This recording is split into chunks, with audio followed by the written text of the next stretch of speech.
Hi, wanted to show you quickly an application running on the new BlackBerry PlayBook tablet device. We demonstrated recently an ArcGIS application running on the BlackBerry tablet, which was a very modular application, something that we took off the web and wondered if we could put onto this device. Well, we've done something similar in the open source world. So we've got an OpenScales application running here. Now this is a Flex application that we built for the web originally. What we've done here is we've actually built it as an air application. So we've ported it over to make it an air application, and we're now running it on this particular device. Let me tell you a little bit about the framework first. We've actually built it in a very flexible way. The framework it's built on programmatically allows us to very quickly add tools to this application. So the kind of things that mapping and GIS applications require: measure tools, draw tools, coordinates tools, address search tools, those type of tools that you commonly see in applications, ArcGIS applications, or indeed open source applications. This application will allow us to drop those in quite quickly. So in terms of the software, we're using OpenScales, the OpenScales Flex API on the front end, and we're using GeoServer on the back end. GeoServer is the open source equivalent of ArcGIS, and OpenScales is a new sort of an equivalent to OpenLayers in the JavaScript world, but it's a really nice Flex API. So what are you looking at here on the screen? You're basically looking at a couple of layers, and they're listed in this layers box here. You're looking at a base layer, which is a states layer. We're using actually OpenScales here. Sorry, I'm going to change what I just said. The base map is actually OpenScales of the world, and that's a vector base map. Overlaid on top of that is a states layer, as indicated here. Now that's WMS, so it's an image overlay. It's served up by GeoServer. Again, when we work with servers like GeoServer, they're OGC compliant, so we can do things like we can do GML queries. We can overlay WMS. We can overlay WFS as well, and I won't talk in much detail about WFS, but WFS will basically allow us to interact with objects on the screen. So if we overlay a WFS states layer on top of this, we can actually select Utah, for example. It will be highlighted. We can find out the attributes of that state, and that's all on the client.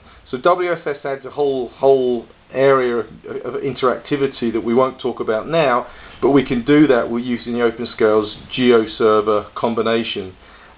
You could do the equivalent in ArcGIS, but you can't do the WFS. So anyway, so this is a WMS overlay on top of a OpenLayers base map. We can do classic panning, and we've compared it with the ArcGIS application, and it's not as smooth. You can see the pan itself is not as smooth, but still, we've got that functionality there. Now we've oversized some of the items in here, so we've got a tools option here, and we've oversized the buttons there, because obviously one of the challenges when one's using mobile devices is to actually be able to hit a button and have an interactive ability to hit that tool and have it do something. If the button's too small, your finger's too fat to be able to actually hit that correct spot. So there's issues with finger interaction, which we're currently will be building into this application. So the tools themselves are oversized, so we can just show the functionality. On screen, you've basically got the layer list that I've just mentioned.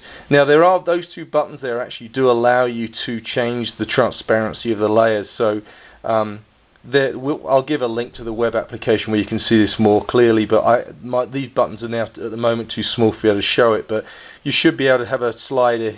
There is a slider here, if I could open it, which would change the transparency of the base map and the overlay.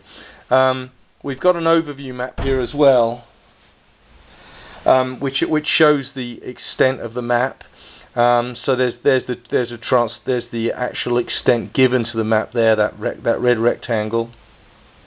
In the top left hand side there is a zoom slider and a pan tool. So what that allows obviously to do, as you see in a lot of in Google and etc. Google Maps, ArcGIS maps, is to slide that and zoom the map. Again, I've tried to slide that, and that button is too small for me to actually slide my finger along, so I won't even demonstrate that in this application. So let's just do a couple of quick things. We showed pan in the map. We can actually open and close it. We really haven't added any cool tools at the moment into this. We just wanted to do a proof of concept with this. But for example, we can close and open the overview map. We can close and open the layers map. These aren't movable at the moment. We could easily make these movable items, closable items from the actual window itself. But by hitting these buttons here, it'll actually close them.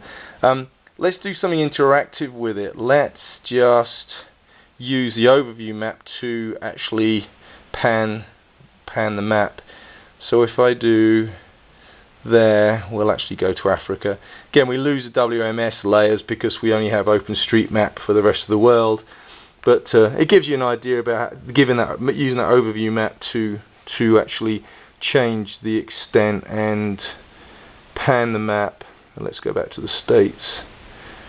There we go, and there's the States as well. And again, you saw that the WMS layer being drawn over the top of the of that base map. So we're good. And let's just see. I'm going to try and hit this full size button. This should give us full extent, but it's been a bit flaky last time I tried it, so that may actually not work.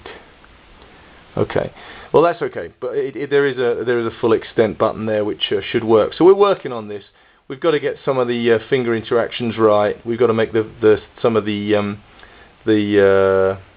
buttons bigger, and we're going to add functionality to this as well. Some more advanced tools.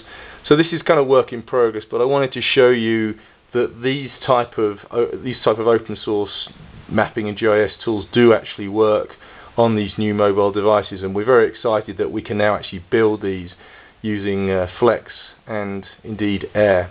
Thanks for watching.